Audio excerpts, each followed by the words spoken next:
प्रणाम करतनी गोड़ छू गोड़ लगतनी रोज सबके छोटका लड़का नाती पोता बेटा खेसारी टू जैसे प्यार दुलार आशीर्वाद हमरा टीम पर और हमनी के पूरा कॉमेडी पे बनिले बन जा। यही तरह हमरा एगो मित्र भाई के चैनल बावे जौना के नाम बा वेस म्यूजिक भोजपुरी।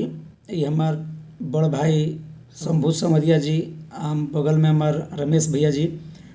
तो वह सबसे जे भी भोजपुरी श्रोता समाज बा, जे भी हमनी के बाद सब कोई के आशीर्वाद प्यार दुलार स्नेह से इजा तक बानी जा। बहुत मन की खुश रहिले जे रउआ सभे अगर जेकरा पर हाथ रख दिला उ गदगद हो जाला। तो हम इहे कहम रउआ सबके विनती और प्रार्थना निवेदन करब कि रउआ सब जैसे हमरा बा प्यार दुलार आशीर्वाद बरसैले बनी और हमारा चैनल बरसैले बनी, यही तरह हमनी के वेस म्यूजिक भोजपुरी पे और शंभू भैया समरिया पर बरसैले रह जा और साथ में हमारा रमेश भैया पे भी।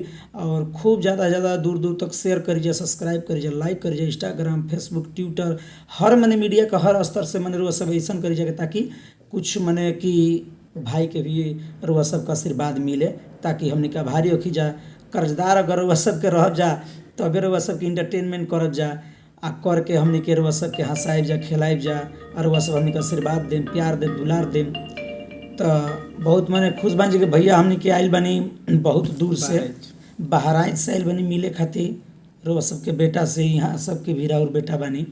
तो रुआ सब हमारा पे जैसे प्यार बनल बन जाए तो वेस म्यूजिक भोजपुरी और हमारा शंभू भैया समरिया पर बने रखब जा। और ज़्यादा कुछ बोल रखो जा वीडियो के माध्यम से रुआ सब अपन नाती पोता बेटा समझ के माफ़ करब जा। प्रणाम नमस्ते।